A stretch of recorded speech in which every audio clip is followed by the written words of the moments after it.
3 मार्च 2013 दिखा रहा है, 3 मार्च 2014 दिखा रहा है, दोनों के बीच में एक साल का डिफरेंस है। तो एक साल के डिफरेंस के हिसाब से अगर ये संडे आता है तो अगला वाला दिन उस नेक्स्ट वाले डेट में क्या पड़ेगा, ये आपको पता करना है। कैसे पता करेंगे?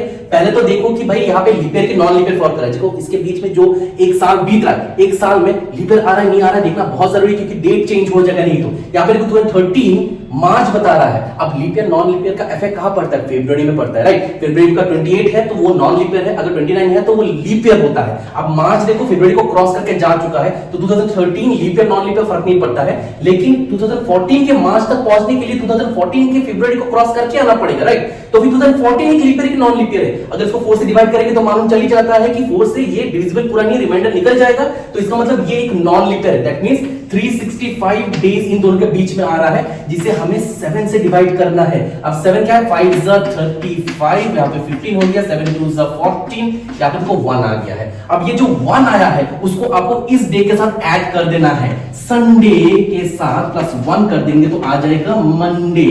इसका मतलब 3 मार्च 2014 को मंडे होगा अगर 3 मार्च 2013 को संडे होता है। इस 1 को किसके साथ ऐड किया? संडे के साथ ऐड कर दिया। अब ये तो नॉन लीप ईयर का ईयर निकला इसीलिए ऐसा पता चल गया, राइट। अगर वो लीप ईयर हो गया तो क्या होगा? Let me show you that. इस वाले सवाल पे आप लोग देखो, if 8 April 2015 was Wednesday then 8 April 2016 will be what? फिर डेट सेम है, 8 अप्रैल है, लेकिन ईयर अलग अलग है, 15 है, एक 16 है। हमें फिर से लीप ईयर है कि नॉन लीप ईयर, इनके बीच में तो एक साल तो बीत रहा है, लेकिन वो एक साल में लीप ईयर फॉल कर रहा है नहीं कर रहा है ये देखना बहुत जरूरी है। अब देखो मैंने क्या कहा था, लीप ईयर का इफेक्ट फरवरी में होता है। अब 15 में अप्रैल मतलब फरवरी को छोड़ के आ गया है तो इसका leap year non leap year फर्क नहीं पड़ता है, लेकिन 15 से 16 के अप्रैल तक पहुंचेगा तब 16 का फरवरी क्रॉस करके आएगा, इसका मतलब 16 लीप ईयर की नहीं है, ये हमें देखना बहुत जरूरी है। अब 2016 को अगर 4 से डिवाइड करेंगे ये इजीली डिविजिबल है, 4 5 से 20, 4 4 से 16, मतलब रिमाइंडर 0 है। That means 2016 is a leap year. तो इन दोनों के बीच में जो एक साल बीता है वो 366 है ना कि 365 है, बिकॉज़ लीप ईयर में 366 डेज होता है, राइट। अब इसको क्या करना है? Just like the last one, हमें 7 से डिवाइड करना है,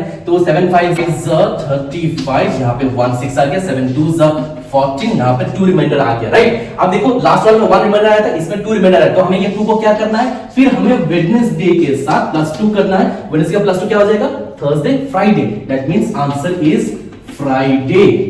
आई होप समझ में आ गया। एक चीज को याद रखना, अगर नॉन लीप ईयर होता है तो हमेशा +1 ही करना है, रिमाइंडर में 1 ही होता है। अगर लीप ईयर है तो हमेशा 2 होता है, ये फिक्स है, बार बार डिवीजन करने की जरूरत नहीं है, ये लिख लेना, ठीक है।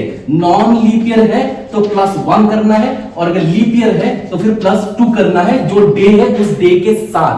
ये याद रखना। ऐसे क्वेश्चन आप use seconds, 1 second is enough for you to answer such type of questions.